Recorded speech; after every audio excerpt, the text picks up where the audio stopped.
o livro de Joel. Joel fica depois de Oséias. Não sei se ajudou. Fica depois de Oséias, eu vou dar um tempinho para você achar. A partir do 1º.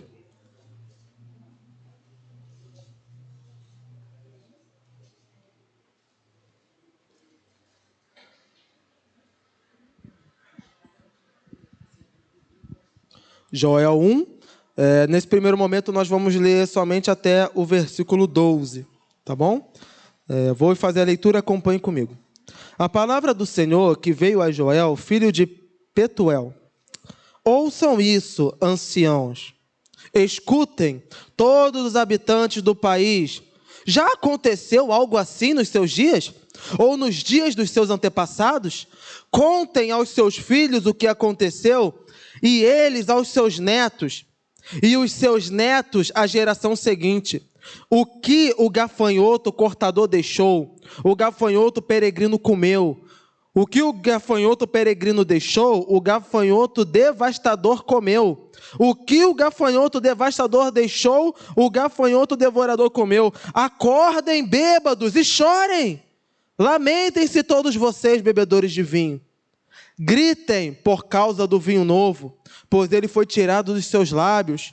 Uma nação poderosa e inumerável invadiu a minha terra. Seus dentes são dentes de leão, suas presas são de leoa. Arrasou as minhas videiras e arruinou as minhas figueiras. Arrancou-lhes a casca e derrubou-as, deixando brancos os seus galhos. Pranteiem como uma virgem que veste de luto, que se lamenta pelo noivo da sua mocidade.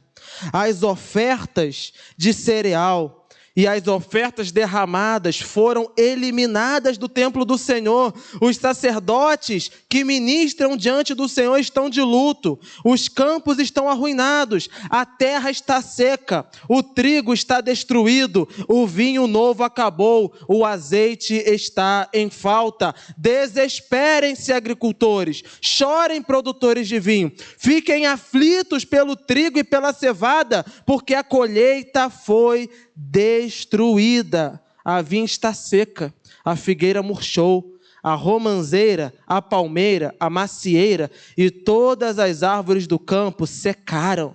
Secou-se, mas ainda há a alegria dos homens. Vamos orar. Santo Deus, amado Pai, Senhor, Tu queres trazer uma mensagem à Tua igreja. Começaste desde de manhã, Senhor, nos avisando a não sermos relapsos quanto aos avisos da Tua palavra. Senhor, que os nossos corações estejam abertos hoje, agora, para ouvirmos novamente a mensagem que a Tua palavra quer nos trazer. Fala aos nossos corações, Senhor. É o que te pedimos em nome de Cristo Jesus. Amém.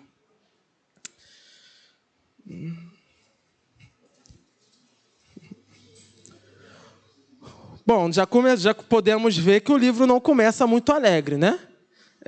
Joel tem uma teoria simples, mas que aparentemente ninguém quer acreditar. Pelo que nós podemos ver, a nação está em crise. E Joel tem uma teoria simples. Isso é juízo de Deus, mas o povo não acredita. O que nós sabemos sobre Joel? Sabemos simplesmente o que diz no versículo 1. Joel, filho de Penuel. Não sabemos mais nada sobre a pessoa de Joel, mas sabemos o período em que ele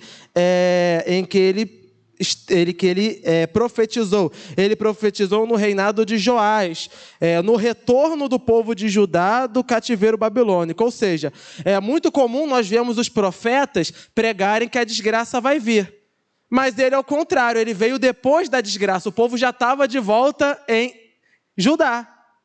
Então, o povo que estava escravo e agora está livre, eles pensam o quê? Deus está conosco. O que aconteceu? Voltaram a ser relapsos. Voltaram a viver suas vidas como se 70 anos de escravidão não tivessem acontecido. E Joel está observando aqui uma desgraça que está acontecendo. Qual é a desgraça? Primeiro, nós identificamos 3 desgraças aqui. Crise financeira, crise agrícola e uma invasão de gafanhotos na terra. Então, quando ele diz aqui, né, que a terra está sendo invadida por milhares e milhares, ele não está falando de gente. Ele está falando de gafanhotos. A terra estava seca, estava árida, e como se não bastasse, veio uma frota de gafanhotos, várias espécies de gafanhotos diferentes, que pareciam leões, devoravam tudo que viam pela frente. E se não bastasse isso, como a terra de Israel é uma terra baseada toda em agrícola e pecuária, quando você não tem planta, você não alimenta os animais. Se você não alimenta os animais, o que é que vem? Crise. Começou a ter uma grande crise financeira em Israel. Se não tem cevada, como é que vai fazer as bebidas? Como é que o dono lá que vende as bebidas vai sobreviver? Se não tem gado, como é que os donos do gado vão sobreviver? E o que o povo vai comer? Então, eles estavam numa situação de crise. E Joel está falando, gente, olhem para trás quando nós vimos uma situação assim parecida. E lembrem-se, ele está falando isso depois de que os babilônicos invadiram e destruíram tudo. Aparentemente, essa desgraça, essa invasão de gafanhotos está sendo pior do que a invasão de um exército inimigo. Ele está falando, quando se viu uma coisa dessa? Lembrem lá atrás, olhem para o passado, quando vocês viram uma sucessão de tragédias assim acontecendo no nosso povo. E aí ele começa a fazer um pedido, chorem vocês. Ele pede aos bêbados, chorem. Vocês viviam bebendo, nem bebida tem mais, chorem. Os sacerdotes não têm mais oferta, porque as ofertas para o templo eram ofertas de cereal, não tem mais cereal. Não tem oferta, chorem. Ele está tentando acordar o povo, despertá-los. Mas qual é a conclusão que ele chega? Acabou tudo, secou tudo, mas ainda há a alegria dos homens. A maior desgraça acontecendo e o povo ainda está curtindo festa. O povo ainda está vivendo como se nada houvesse. Enquanto houver um pouquinho de bebida e alguém para cantar uma música, está tranquilo. Nada parecido com o que vivemos hoje, né? Quando nós lemos a profecia de Joel, se alguém falasse assim, um cara escreveu uma coisa hoje, se nós lermos tudo isso aqui, podemos acreditar, né, que ele está falando para nós, né? Está falando para a nossa nação, para o nosso país. Mas não, ele está falando isso há milênios e milênios de anos atrás. Mas ainda não deixou de ser algo que pode ser aplicado a qualquer tempo. Qual é o problema que nós identificamos aqui? Parece que o povo tem uma dificuldade em casar que uma sucessão de desgraças para uma nação não tem correlação com o juízo de Deus. Mas o que Joel quer mostrar tem tudo a ver, sim. Uma nação que é rica e próspera como Israel não deveria estar passando por uma situação como essa. E se está passando por uma situação como essa, é porque está debaixo do juízo de Deus. É a teoria que Joel apresenta aqui. E aí nós vamos continuar a leitura. Versículo 13. Ponham vestes de luto, ó sacerdotes, e pranteiem, chorem alto, vocês que ministram perante o altar. Venham, passem a noite vestidos de luto, vocês que ministram perante o meu Deus. Pois as ofertas de cereal e as ofertas derramadas foram suprimidas do templo do seu Deus. Decretem um jejum santo, convoquem uma assembleia sagrada, reúnam as autoridades e todos os habitantes do país no templo do Senhor, o seu Deus, e clamem ao Senhor. Aquele dia, sim, o dia do Senhor está próximo. Como destruição poderosa da parte do Todo-Poderoso, ele virá. Não é verdade que a comida foi eliminada diante dos nossos próprios olhos e que a alegria e a satisfação foram suprimidas do templo do nosso Deus? As sementes estão murchas debaixo dos torrões de terra. Os celeiros estão em ruínas. Os depósitos de cereal foram derrubados, pois a colheita se perdeu. Como muge o gado, as manadas andam agitadas, porque não tem pasto. Até os rebanhos de ovelhas estão sendo castigados. A ti, Senhor, eu clamo. pois o fogo devorou as pastagens e as chamas consumiram todas as árvores do campo. Até os animais do campo clamam a ti, pois os canais de água se secaram e o fogo devorou as pastagens. Então você está num momento de seca, o que acontece? Começa a ter incêndios.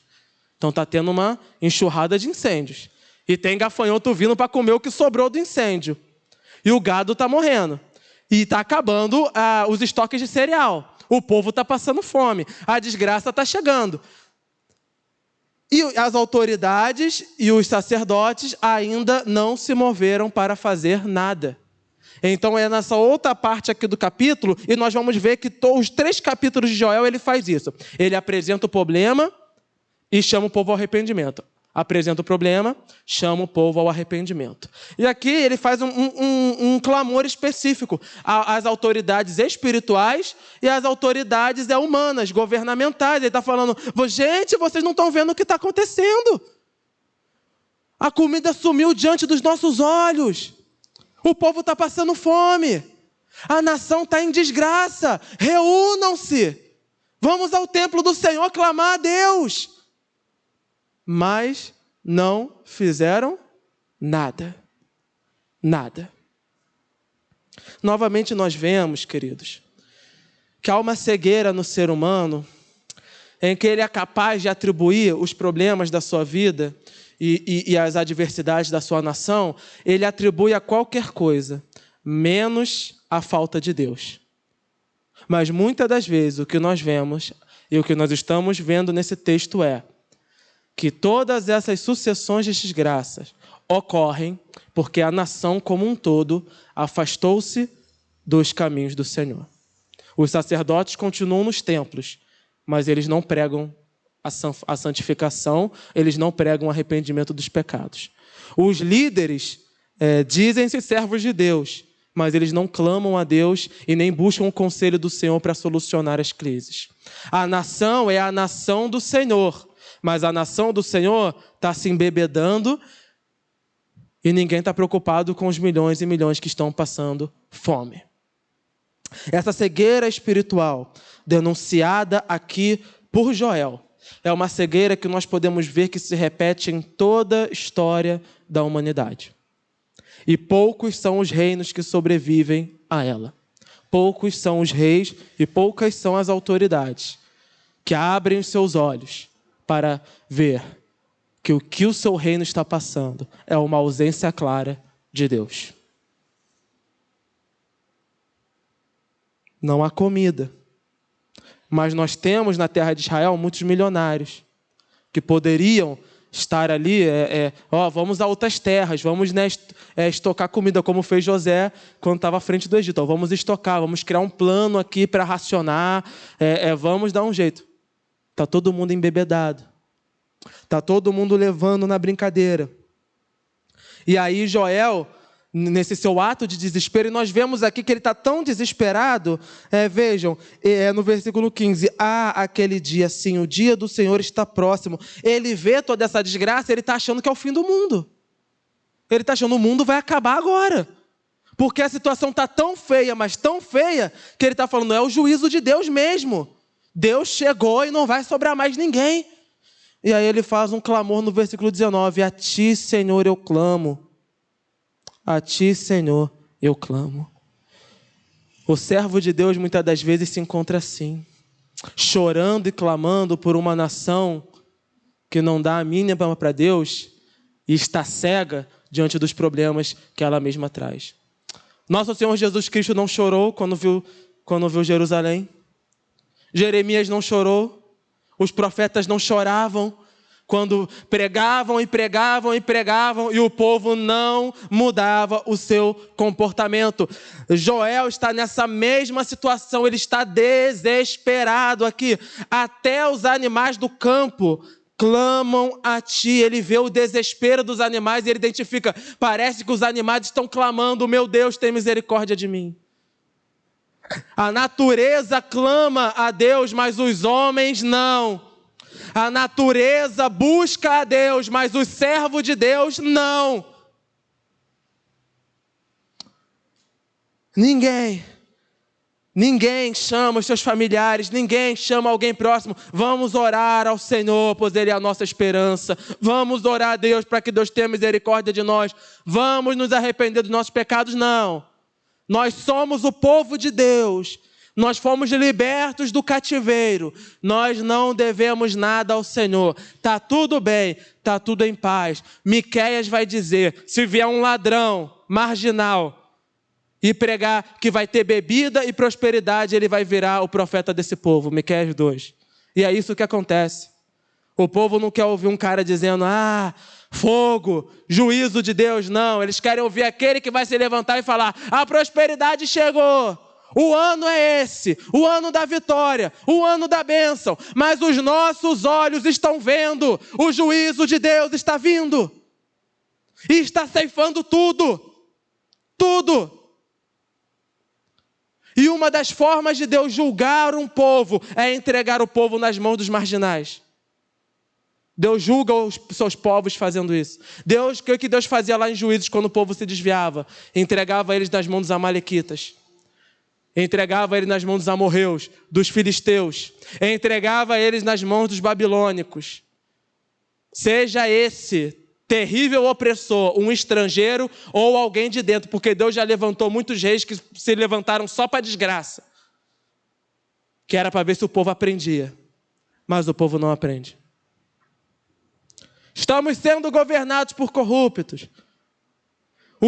Os líderes espirituais estão desviados. Isso se baseia somente aqui para Joel? Não. Isso é uma mensagem para todas as eras, é uma mensagem para hoje, para nós. Uma nação que quer ser próspera precisa de Deus. Precisa de Deus. E se enganam aqueles que acreditam que, e muitos são esses que declaram, as nações com menos problemas são as que menos têm religião. Mentira. Se eles não têm os problemas que nós temos, eles têm outros. Vai ver a quantidade de suicídios, a quantidade de drogados. Vai ver a quantidade de pessoas que estão pelas ruas nesses lugares. Eles não divulgam, mas vão ver as crises políticas, vão ver o passado dos seus políticos. A gente às vezes pensa, os nossos políticos aqui são terríveis, e pior que são mesmo. Mas não é só aqui não, irmão. Até nos países mais prósperos e mais ricos estão sendo governados por marginais. Homens e mulheres terríveis, que só querem uma coisa, acabar com tudo aquilo que se chame Deus. Destruir as nações, induzir as crianças para se tornarem cada vez mais afastadas da fé e da religião, em especial a religião cristã, porque as religiões mais violentas são aplaudidas pelo mundo, mas a nossa é considerada uma religião de vândalos. O mundo caminha e continua a caminhar sempre na direção contrária da vontade de Deus. E os avisos que Deus traz são justamente quando Deus entrega essas nações ao desespero. E não importa se essa nação é uma nação ímpia ou uma nação que se diga de Deus. Quando Deus quer enviar o juízo, Ele envia. Porque nós não estamos falando aqui de uma nação ímpia, pagã. Nós estamos falando aqui do povo de Deus. E o juízo veio. Capítulo 2. Toquem a trombeta em Sião, deem um alarme no meu santo monte. Tremam todos os habitantes do país, pois o dia do Senhor está chegando, está próximo. É dia de trevas e de escuridão, dia de nuvens e negridão, assim como a luz da aurora que se estende pelos montes. Um grande e poderoso exército se aproxima, como nunca antes se viu, nem jamais se verá nas gerações futuras. Diante deles, o fogo devora, atrás deles arde uma chama. Diante deles, a terra é como o jardim do Éden, atrás deles um deserto arrasado, nada lhes escapa. Eles têm a aparência de cavalos, como cavalaria atacam galopando, com um barulho semelhante ao de carros saltam sobre os cumes dos montes como um fogo crepidante, que consome o restolho como um exército poderoso. em posição de combate. Diante deles, povos se contorcem angustiados. Todos os rostos ficam pálidos de medo. Eles atacam como guerreiros. Escalam muralhas como soldados. Todos marcham em linha sem desviar-se do seu curso. Não empurram uns aos outros. Cada um marcha sempre em frente. Avançam por entre os dardos sem desfazer a formação. Lançam-se sobre a cidade. Correm ao longo da muralha. Sobem nas casas como ladrões entram pela janela. Diante deles a terra treme, os céus escurecem. O sol e a lua escurecem e as estrelas param de brilhar. O Senhor levanta a sua voz à frente do seu exército, como é grande o seu exército. Como são poderosos os que o obedecem à sua ordem. Como é grande o dia do Senhor. Como será terrível, quem poderá suportá-los? Ele está falando isso aqui dos gafanhotos. Ele está falando dos gafanhotos. Por quê? Porque o que é juízo de Deus para o povo de Israel? O juízo de Deus é se vier um exército inimigo e invadir. Aí é juízo de Deus. Até isso acontecer, não tem juízo de Deus. Mas ele está falando, esses gafanhotos são mais terríveis do que os exércitos. Contra os exércitos humanos, nós guerreamos e nós batalhamos. Como se guerreia contra aquilo que está no ar? Né? Ele olha para o céu, está tão cheio de gafanhoto que a terra escureceu. Ele está vendo os gafanhotos no céu, tamparam o sol. É aquela nuvem vindo. Eles entram nas casas. Eles entram nas colheitas. Não tem torre que impeça a chegada deles. E o que ele vai dizer? É o próprio Deus que está cavalgando na frente desses gafanhotos. É como se Deus estivesse montado num cavalo e o seu exército fossem os gafanhotos. Deus cavalga na frente, os gafanhotos vêm atrás. Eles são ordenados. Eles vão onde precisam ir. Eles parecem que são treinados. É a constatação que Joel vai fazer. Na frente deles tem um Éden. Atrás deles tem uma desolação. O que ele quer dizer? Aqui está tudo lindo, está o Éden. É só eles passarem que eles não deixam nada. Então, na frente deles, aqui tem um Éden. Quando eles passarem, não vai sobrar nada. Nada. Eles estão devorando tudo. É uma fome insaciável. É como se exércitos e exércitos e exércitos estivessem marchando, queimando, matando as pessoas. Mas o povo não identifica isso como juízo de Deus. O que também é uma realidade nos nossos tempos. Às vezes nós acreditamos que juízo de Deus é só quando Deus de fato envia uma grande enchente e mata milhares. Ou é quando Deus faz chover fogo do céu. Mas às vezes o juízo de Deus vem através de doenças. Às vezes o juízo de Deus vem através de crises. Às vezes o juízo de Deus vem através da escassez. E se quiser comprovar isso, vai lá em Apocalipse e veja quem são os 4 cavaleiros e o que eles fazem. Guerra, fome e peste. Guerra, fome e peste. Aquele povo estava em situação de guerra. Eles não viam inimigos humanos, por isso eles não entendiam. Mas o que ele está dizendo é, lembrem das guerras que nós já enfrentamos. Quando teve um exército tão poderoso quanto esse aí, que está devastando tudo. E obviamente o povo levando a brincadeira um exército, uns gafanhotozinhos voando. Mas é isso que ele está querendo apontar. As pessoas acreditam que o juízo de Deus vem apenas em um determinado momento, em um determinado jeito. Não.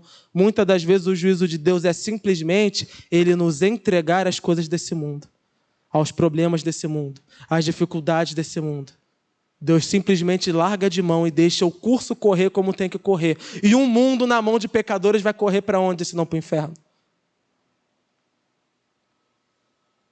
A desgraça devastadora que está chegando aqui ele vai dizer, quem poderá suportá-lo?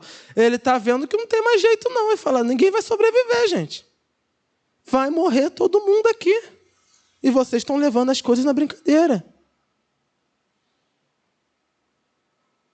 Sempre que Deus traz juízos, e isso é uma coisa interessante da pessoa de Deus. Quando Deus permite que o seu povo passe por dificuldades, atribulações, nem sempre, em alguns casos mas nem sempre é para a destruição daquele povo, não. Quase sempre é para que o povo se arrependa dos seus pecados. É como um chamado. Talvez você, pai, você, mãe, já tenha alertado o seu filho uma vez e deixou que ele sofresse um pouquinho as consequências do seu próprio erro, para que ele aprendesse e você pudesse doutriná-lo. O nosso Deus faz isso também. Muitas das vezes Ele nos entrega a situações, sejam da nossa vida particular ou a uma situação geral, para que nós possamos despertar para observar os avisos de Deus. Como foi pregado hoje de manhã, né? Jesus vem como um raio, mas o raio não vem de repente. Você vê o tempo se fechando. Você vê os sinais dos tempos, como diz o nosso Senhor Jesus. E os sinais dos tempos estão à mostra para todos verem. Como uma nuvem de gafanhotos cobrindo o céu, assim são os sinais do fim dos tempos. Nós estamos vendo eles. Nós estamos vendo as pestes, as guerras. Nós estamos vendo a fome. Nós estamos vendo tudo isso. Mas qual tem sido a nossa postura diante dessas revelações e desses juízos que Deus tem trazido? Nós temos dobrado os nossos joelhos, clamado pelo perdão do Senhor e para que Ele verdadeiramente traga alívio para nós, para a nossa nação, para as nossas vidas, para o mundo. Ou nós estamos como o povo de Israel, eu sou filho de Deus, eu sou povo de Deus, está tudo certo. Mas a Bíblia diz que nós não devemos andar ansiosos. Sim, nós não devemos viver para os problemas. Nós não devemos viver baseado nos problemas. Mas há uma grande diferença entre eu ter fé em Deus e eu estar cego pelo meu ego. Porque aquele que tem fé em Deus, ele não deixa de ver os problemas e as adversidades. Ele as vê e fala, como Joel fala aqui, a ti, Senhor, eu clamo. Joel está vendo tudo isso aqui, ele não está cego. Mas aonde está a esperança dele? A esperança dele está no Senhor. Nós, como povo de Deus, precisamos abrir os nossos olhos e deixar os nossos ouvidos abertos para ouvirmos a voz do Senhor que está gritando cada vez mais: arrependam-se dos seus pecados e voltem-se para Deus enquanto podem, porque o dia do Senhor está próximo. O dia do Senhor está chegando. O dia está chegando. Versículo 12 do capítulo 2. Agora, porém, declara o Senhor, voltem-se para mim de todo o coração, com jejum, lamento e pranto. Rasguem o coração e não as vestes. Voltem-se para o Senhor, o seu Deus, pois Ele é misericordioso e compassivo, muito paciente, cheio de amor. Arrependam-se e não envie a desgraça. Talvez ele volte atrás. Arrependa-se e ao passar deixe uma bênção. Assim vocês poderão fazer oferta de cereal, ofertas derramadas para o Senhor, o seu Deus. Toquem a trombeta em Sião, decretem jejum santo, convoquem uma assembleia sagrada, reúnam o povo, consagrem a assembleia, ajuntem os anciãos, reúnam as crianças, mesmo as que mamam no peito, até os recém-casados devem deixar os seus aposentos. Que os sacerdotes que ministram perante o Senhor chorem entre o pórtico do templo e o altar, orando: poupa o teu povo, Senhor, não faça a tua herança objeto de zombaria e de chacota entre as nações, porque se haveria de dizer entre os povos, onde está o Deus deles? Então o Senhor mostrou zelo por sua terra, teve piedade do seu povo. O Senhor respondeu ao seu povo: estou lhes enviando trigo, vinho novo e azeite o bastante para satisfazê-los plenamente. Nunca mais farei de vocês objeto de zombaria para as nações. Levarei o invasor que vem do norte para longe de vocês, empurrando-o para uma terra seca e estéril, a vanguarda para o mar oriental e a retaguarda para o mar ocidental, e a sua podridão subirá e o seu mau cheiro se espalhará. Ele tem feito coisas grandiosas. Qual é a consequência do povo que se arrepende? Qual é a consequência do povo que se arrepende? Rasguem o coração e não as vestes. Qual era o costume do povo? Quando alguém estava muito, muito triste, ele rasgava as vestes, como um sinal de luto. Ló fez isso quando soube da desgraça que aconteceu na sua vida. Ele rasgou as vestes. Isso é sinal de tristeza. Deus está falando aqui, para de rasgar as vestes, porque até isso vocês estão fazendo de forma mecânica. Rasguem os corações. Eu não quero ver vocês aparecendo, eu quero ver vocês de joelho, clamando pela misericórdia. E o que acontece quando o povo clama pela misericórdia? Recebem misericórdia, compassividade, paciência e amor. Deus ainda é Deus que salva. Deus ainda é Deus de misericórdia. E quando o povo do Senhor dobra os seus joelhos e clama a Deus de coração, jejuando e orando, pedindo a Deus que limpe ele dos seus pecados, o Senhor derrama a sua misericórdia. O invasor do norte, os gafanhotos, eles são mandados para o deserto, eles são jogados para o mar. Deus restaura a terra, Deus traz provisão, Deus traz prosperidade. Aqui eu não estou falando somente de uma prosperidade física, mas Deus traz novamente a alegria, Deus traz novamente o ânimo, Deus traz novamente o Espírito do Senhor. Deus restaura o povo que se arrepende dos seus pecados e se dobra a Deus. Mas que povo quer fazer isso? Que povo quer fazer isso?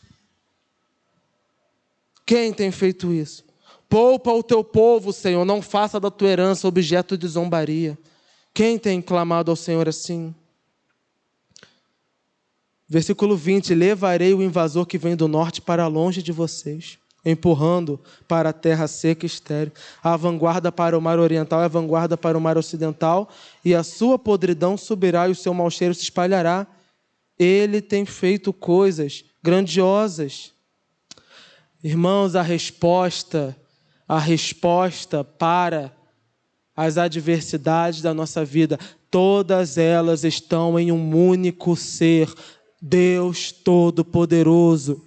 Ele é a resposta para as nossas vidas, Ele é a resposta para as nossas famílias, Ele é a resposta para o nosso sustento, Ele é a resposta para a nossa nação, Ele é a resposta.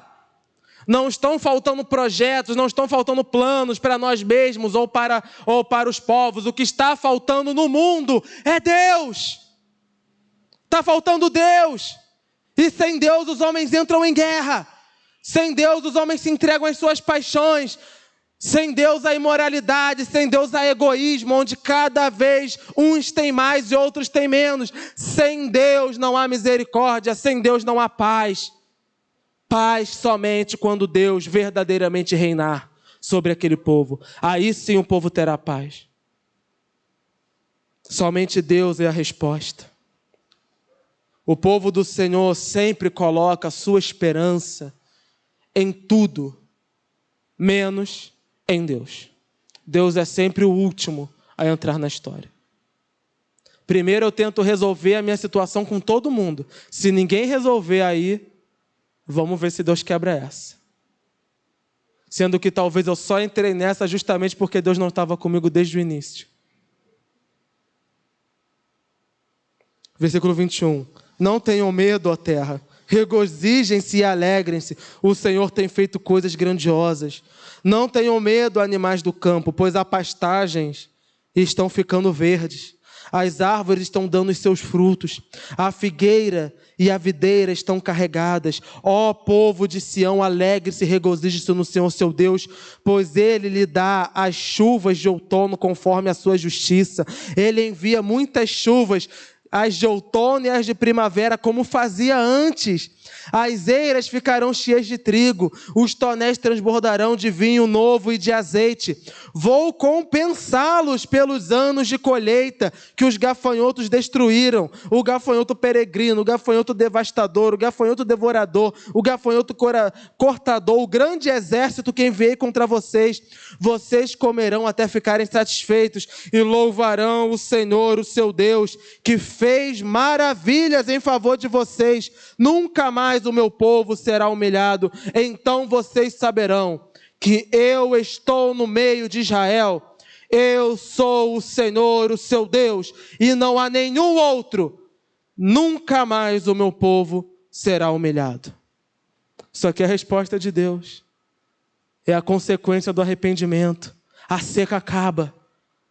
Esse vazio, essa falta de chuva, essa terra seca que não traz vida, isso passa, Deus derrama da sua chuva, começa a vir vida, começa a vir vida. Quando nós estamos sem Deus, nós começamos a secar, tudo começa a morrer na nossa vida, tudo vai definhando. Mas quando Deus volta novamente, Deus se volta para nós, as chuvas começam a vir. Os animais, aqueles que são desprezados, os menores, Deus está falando para eles, vocês vão voltar a pastar. O cuidado de Deus volta para a nossa vida. O sustento de Deus volta para a nossa vida. Nós começamos a ver como Deus é maravilhoso. O medo vai embora do nosso coração. Por quê? Eu começo a ver o agir de Deus novamente. O azeite está se renovando. O trigo está voltando. O sustento de Deus está chegando. Eu estou vendo as maravilhas de Deus. Isso são consequências do arrependimento. Eu me arrependo, eu começo a ver mudança na minha vida. E aqui nós estamos falando teologia da prosperidade, porque isso é lixo, pega e joga fora. Lança para o inferno, porque isso aí é coisa de demônio. Nós estamos falando da nossa vida com Deus. Estamos falando da nossa vida com Deus. Porque o que a teologia da prosperidade prega é que a bênção de Deus só vem no mundo, não. A bênção de Deus vem quando uma viúva está sem esperança com seu filho e o azeite e a farinha não acabam. A mão de Deus não é para quem tem muito, porque muitos dos que têm muito são marginais. A bênção de Deus nós vemos muitas vezes quando nós temos pouco, mas nós sabemos, não vou passar fome, não vou passar necessidade, mesmo no meu pouco, Deus vai me honrar, e Ele honra. Ele não nos deixa só. Eu posso estar no pouco, eu posso estar na luta, eu posso estar na batalha, mas se eu estou me consagrando a Deus, se eu estou me arrependendo dos meus pecados, se eu estou diante do Senhor, eu vejo o cuidado de Deus na minha vida. Os homens podem desprezar por ser pouco, mas eu sei o que Deus está fazendo por mim. Isso é agir de Deus. Isso só vem na vida do crente. Versículo 28. E depois disso derramarei do meu espírito sobre todos os povos. Os meus filhos e as minhas filhas profetizarão. Os velhos terão sonhos, os jovens terão visões. Até sobre os servos e as servas derramarei do meu espírito naqueles dias. Mostrarei maravilhas no céu e na terra. Sangue, fogo e nuvem de fumaça. O sol se tornará em trevas, a lua em sangue, antes que venha o grande e temível dia do Senhor. E todo aquele que invocar o nome do Senhor será salvo. Pois conforme prometeu o Senhor, no monte de Sião e em Jerusalém, haverá livramento para os sobreviventes, para aqueles a quem o Senhor chamar. Se somos chamados por Deus, essas promessas aqui são para nós. O que é isso? Derramar do Espírito Santo de Deus. Nós temos desfrutado do derramado do Espírito Santo de Deus. Deus tem feito nas nossas vidas obras. Deus tem derramado dos seus dons sobre nós. Os dons espirituais são para a igreja. Não são para o pastor e seus diáconos, são para a igreja. Nós temos desfrutado dos dons espirituais. O Espírito Santo tem trabalhado na nossa vida. Nós temos visto esses sinais do Espírito Santo de Deus nos acompanhando. Quando nós nos arrependemos dos nossos pecados, Deus volta a nos usar, Ele volta a nos encher como um vaso. Ele começa a nos encher do Espírito Santo de Deus. Nós começamos a ver as profecias. Profecia não é falar do futuro somente. Profecia é alguém se levantar e pregar a palavra de Deus. Antes eu não pregava a palavra de Deus, mas o Espírito Santo de Deus me ungiu. Eu cheguei na minha casa e falei, hoje eu vou pregar a palavra de Deus para vocês. Isso é profecia, espírito de profecia, profeta de Deus. Cadê os profetas, as profetisas do Senhor? Cadê os pregadores da palavra? Cadê aqueles que oram e as pessoas são curadas? Cadê a manifestação do Espírito Santo de Deus? Nós só vemos essa manifestação quando nós nos arrependemos e nos consagramos ao Senhor. Cadê, como Davi, aqueles que tocam os demônios vão embora dos homens? Cadê os Pedros? Isso aqui, o versículo 28 até o 32, Pedro usa no seu discurso lá em Apocalipse. Pedro leu isso aqui. Pedro usa isso aqui. Por quê? É para todos os povos, é para todos os tempos. É uma promessa que começa lá atrás, mas que se estende até a nova era de Cristo Jesus. O Novo Testamento repete isso aqui. Joel é um dos profetas menores mais repetidos no Novo Testamento. Quase todos os apóstolos pregadores se baseiam em Joel nos seus sermões. Quase todos. Principalmente Pedro, que parece demonstrar um amor especial por esse livro. Nós vemos isso, e a promessa, aquele que invocar o nome do Senhor será salvo. Mas o que acontece aqui? Aquele que sobreviver, o que Jesus vai falar? Ao vencedor darei a coroa da vida. Viver nesse mundo é viver debaixo de batalha, é viver debaixo de luta. Mas aquele que se mantém firme diante do Senhor, vê essas maravilhas se cumprirem na sua vida. E nós vemos que essas maravilhas não se limitam, né? Ele não fala aqui para os sacerdotes e para as sacerdotisas. Ele fala para os meus filhos e para as minhas filhas, ou seja, para os homens e para as mulheres. Para os servos e para as servas, não interessa a tua classe social. Os jovens participam. Os velhos participam. Todos participam do alvorecer do Espírito Santo do Senhor. É como o sol voltando para uma terra que estava em escuridão há muito tempo. A terra, o Alasca, o estado do Alasca, ele é um dos estados mais curiosos do mundo, porque ele tem, como ele fica bem no meio do planeta em si, ele fica 3 meses só tendo dia, 3 meses só tendo noite. Então é meio-dia, está de noite para eles. Eles viram 24 horas e o sol não vem. Quando o sol vem, eles fazem festa. Que eles veem o pôr do sol chegando. Sempre que o pôr do sol vem, para eles é festa. Para nós é a coisa mais comum do mundo. Mas muitas das vezes o nosso pôr do sol, essa chama do Espírito Santo, ela está distante. Nós estamos nas trevas e nós já nos acostumamos a ela. Mas a festa vai voltar para as nossas vidas novamente. Vai voltar para as nossas vidas novamente. Pois a nossa luz, o Espírito Santo de Deus, ele raia novamente para trabalhar nas nossas vidas, para nos usar na sua obra, para trazer restauração para as nossas almas, tirar de nós a tristeza, o desânimo, tirar de nós as mágoas, os rancores, tirar de nós tudo aquilo que suja o nosso coração, o pecado, a maldade. O Espírito Santo de Deus tem poder para fazer isso, não importa se você é jovem ou velho, se você é servo ou senhor, Deus hoje te chama, arrependa-se e volte-se para os caminhos do Senhor. E todo aquele que invocar o nome do Senhor será salvo. Capítulo 3, para nós encerrarmos. Sim, naqueles dias e naquele tempo, quando eu restaurar, aqui é o próprio Deus falando, quando eu restaurar a sorte de Judá e de Jerusalém, é só uma pausinha aqui, os reinos de Judá e Jerusalém foram divididos, os irmãos lembram disso, mas Deus aqui não está excluindo nenhum dos lados. Eu vou restaurar a sorte dos dois, eu vou unificar novamente os reinos. E isso, de fato, acontece.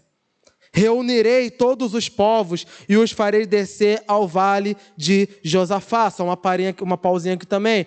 O nosso pastor pregou sobre isso, o vale de Josafá. Quando os exércitos inimigos estavam vindo, Josafá ora, o Senhor fala, essa batalha não é de vocês, é minha. E naquele vale o próprio Deus mata todo mundo. Então ele está falando, ele vai reunir as pessoas até esse vale, o vale de Josafá, um lugar que aconteceu uma grande desgraça. Ali os julgarei por causa da minha herança, Israel, o meu povo, pois o espalharam entre as nações e repartiram entre si a minha terra. Lançaram sortes sobre o meu povo e deram meninos em troca de prostitutas, venderam meninas por vinho para se embriagarem. O que vocês têm contra Tiro, Sidom e todas as regiões da Filistina? Vocês estão me retribuindo algo que eu lhes fiz? Vocês estão querendo vingar-se de mim? ágil e veloz, me vingarei do que vocês têm feito, pois roubaram a minha prata e o meu ouro e levaram para os seus templos os meus tesouros mais valiosos. Vocês venderam o povo de Judá e o de Jerusalém aos gregos, mandando-os para longe de sua terra natal.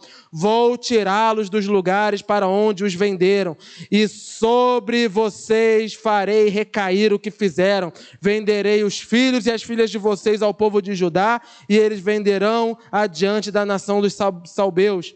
Assim disse o Senhor: proclamarei isso entre as nações, preparem-se para a guerra.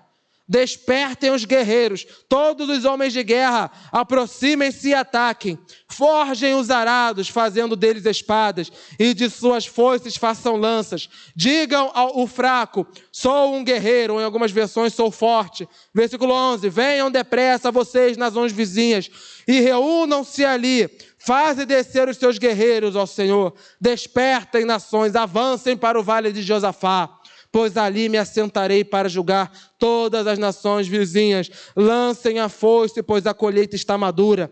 Venham, pisem com força as uvas, pois o lagar está cheio e os tonéis transbordam. Tão grande é a maldade dessas nações. Multidões de multidões no vale da decisão, pois o dia do Senhor está próximo. No vale da decisão, o sol e a lua escurecerão e as estrelas já não mais brilharão.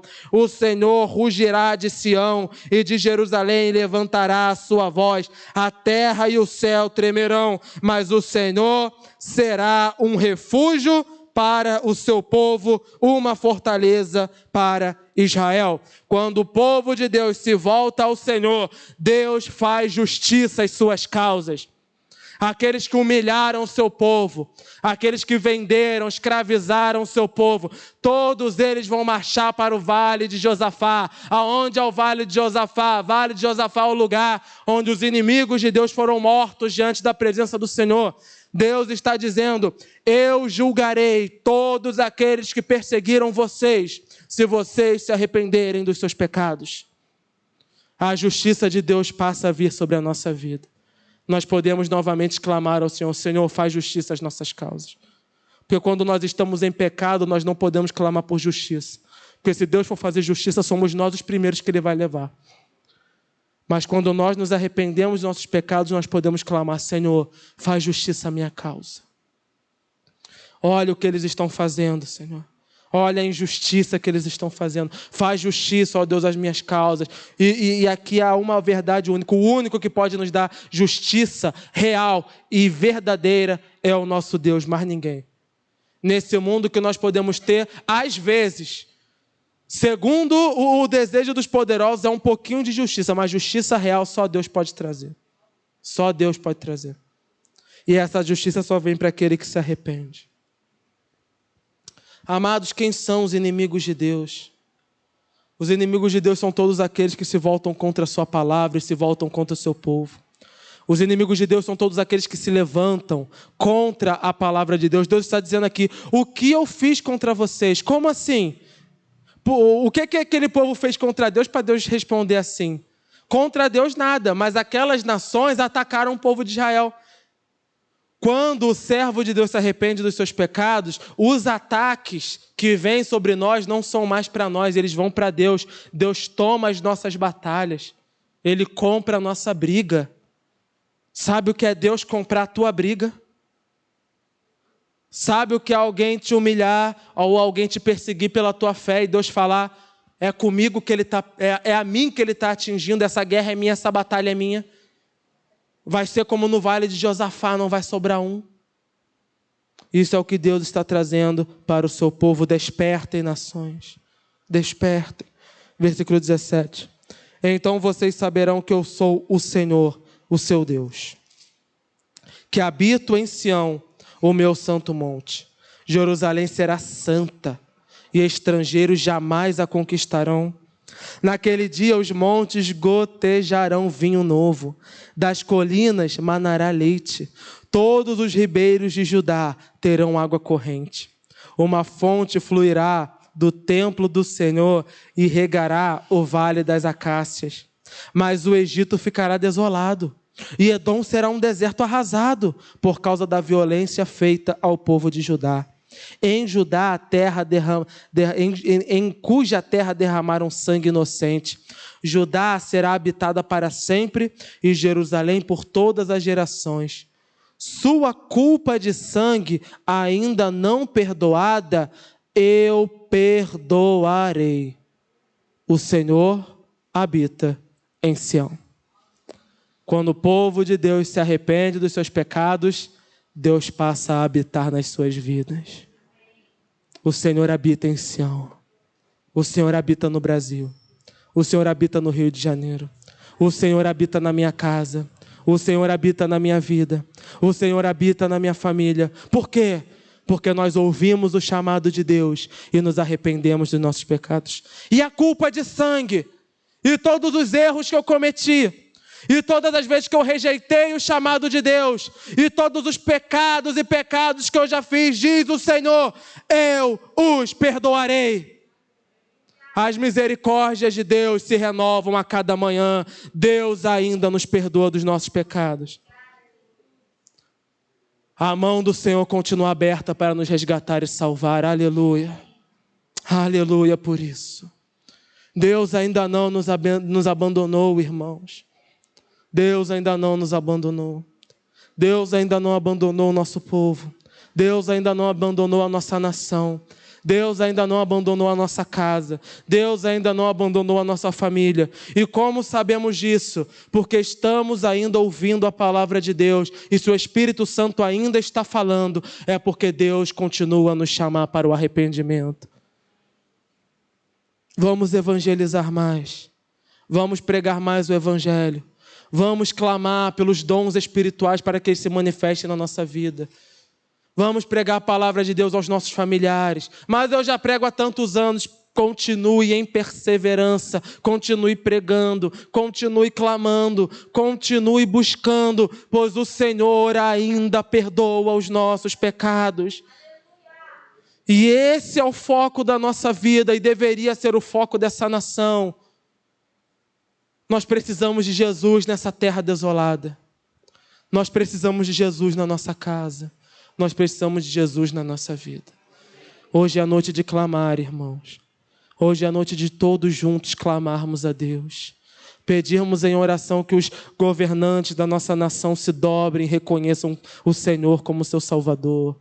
Precisamos orar por eles constantemente, por cada esfera do poder, por cada senador, cada governante, seja ele do menor dos prefeitos até a presidência. Nós temos que orar e clamar, orar. Senhor, levanta homens e mulheres que conclamem o povo ao arrependimento dos pecados, pois quando isso começar, nós vamos ver essa terra verdadeiramente rica e abençoada por Deus prosperar. Nós vamos começar a ver o povo prosperar. Nós vamos começar a ver a nossa casa prosperar, porque a presença de Deus está ali. Tu quer que teu filho seja abençoado, não vai ser se você não orar. Tem que orar, tem que dobrar o joelho e orar. Eu estou vendo as coisas erradas que ele faz. O mundo também está vendo, o diabo está vendo e Deus está vendo. E aí? Tem que orar. Tem que orar, clamar ao Senhor. Senhor, toca nesse coração, meu Deus.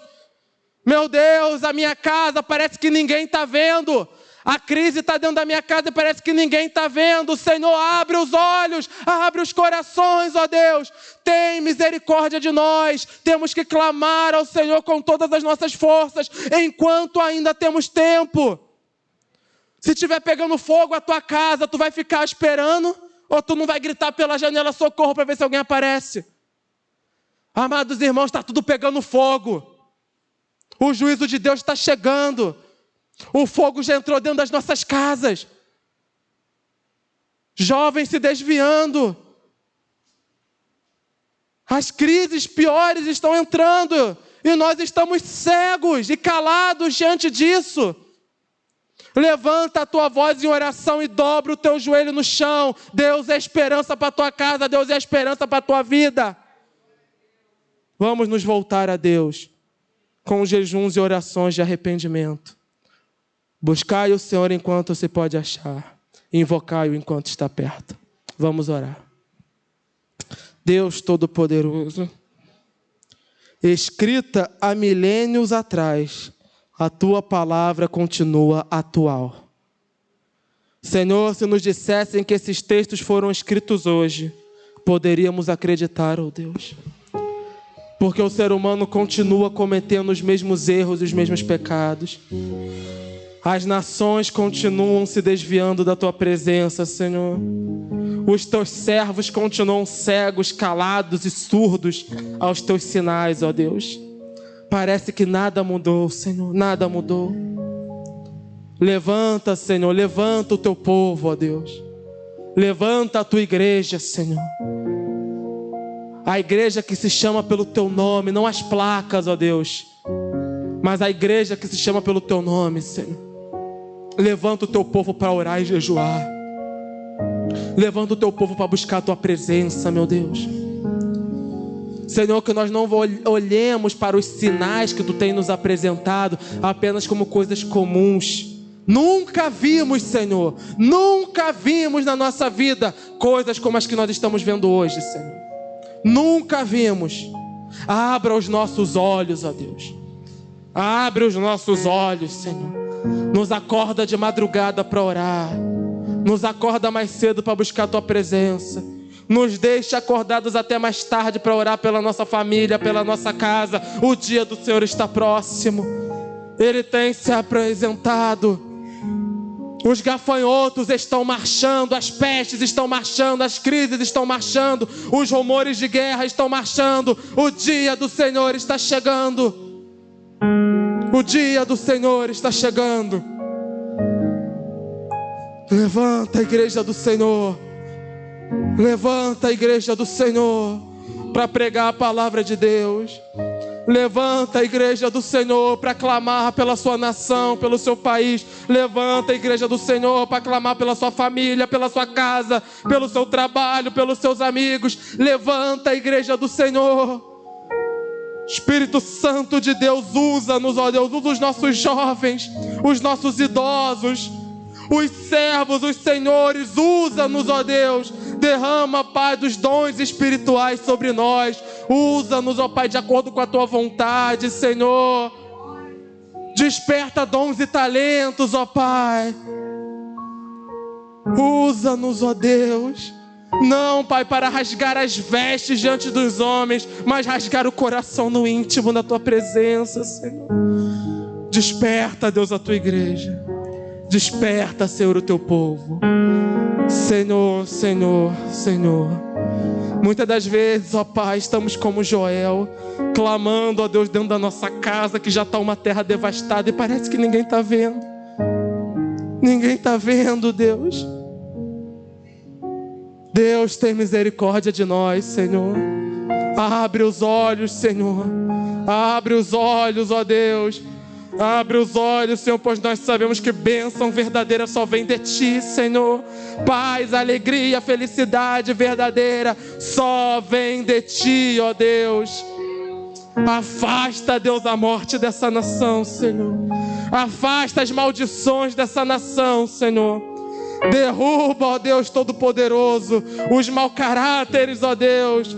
Derruba, Deus poderoso, os poderosos que querem levar nossas almas para a lama, Senhor. Derruba-os, ó Deus, pelo poder da tua palavra. Afasta os gafanhotos, faz a nossa terra voltar de vida. Derrama da tua chuva sobre nós, ó Deus. Traz vida, Senhor, vida para a nossa igreja. Traz vida para a nossa casa, para a nossa nação, Senhor. Tem misericórdia de nós. Tem misericórdia. Nós invocamos o teu nome nessa noite, Senhor. Somente aqueles que foram chamados por Deus podem invocar o nome do Senhor. Se você foi chamado por Deus, invoque o nome do Senhor agora. Senhor, eu invoco o teu nome, Senhor. Eu invoco o teu nome clamando por salvação. Eu invoco o teu nome clamando por esperança. Eu invoco o teu nome clamando por cura. Eu invoco o teu nome clamando por restauração. Eu invoco o teu nome que é digno de toda adoração, digno de toda glória. Eu invoco o teu nome que é cheio de misericórdia. Eu invoco o teu nome, Senhor. Liberta a minha casa, ó Deus. Liberta da minha família. Afasta, ó Deus, afasta, Senhor, tudo aquilo que está tirando a minha família da Tua presença. Todas, ó Pai, das energias, todos os seres malignos que querem corromper a nossa casa, caiam por terra agora em nome de Jesus. Em nome de Jesus. Se houverem espíritos malignos trabalhando, caiam por terra agora em nome de Jesus. Se houverem pessoas mal intencionadas, caiam por terra agora em nome de Jesus. Pois a batalha é Tua, Deus. A batalha é Tua, Senhor. Nós nos arrependemos hoje, Senhor, dos nossos pecados. Perdão, Senhor, perdão. Perdão. Volta para nossa casa, ó Deus. Volta para a nossa vida. Volta para as nossas crianças. Volta para os nossos jovens. Volta para os nossos idosos. Volta para esse Brasil, Senhor. Volta. Volta, Senhor. Volta para as igrejas, ó Deus. Volta, Deus, para as casas de oração, Senhor. Volta para aquele Teu servo que está sozinho evangelizando na praça. Deus, dá esperança a esse homem, Senhor. E através dele reúna multidões para a honra e glória do Teu nome, Senhor. Espírito Santo de Deus, opera, trabalha na nossa vida, Senhor. Todo desânimo, toda, ó Deus, apatia, caia por terra agora em nome de Cristo Jesus. E que se levante aqui nesse lugar um exército, Senhor. Tu és a nossa esperança, o nosso refúgio e a nossa fortaleza. Obrigado por não ter desistido de nós. Obrigado pela Tua misericórdia continuar nos chamando. Obrigado pelo Teu Santo Filho, pelo sacrifício na cruz do Calvário. Obrigado pelo Teu Espírito Santo que nos alerta do pecado. Obrigado, Senhor. Obrigado. Louvado seja o nome do Senhor. Vamos nos colocar de pé. Vamos nos despedir uns dos outros. O Espírito Santo de Deus nos acompanhará. E quem sabe, como diz o profeta, quem sabe Deus não se arrependa, não no sentido de estar fazendo errado, mas Deus não volte atrás e comece a abençoar as nossas vidas. Quem sabe essa semana Deus não volte atrás e comece a trazer esperança ao nosso povo. Elias orou sozinho e Deus mandou chuva para a terra. Talvez nós nem precisemos que a nação inteira se volte. Talvez só nós aqui orando em casa. Quem sabe Deus não escuta as nossas orações e abençoa o nosso povo. Se Ele abençoa um, pode abençoar 30. Deus é conosco, irmãos. Senhor, obrigado pelas Tuas ricas misericórdias. Graças, Senhor, Te damos pelo Teu amor eterno e incondicional. Senhor,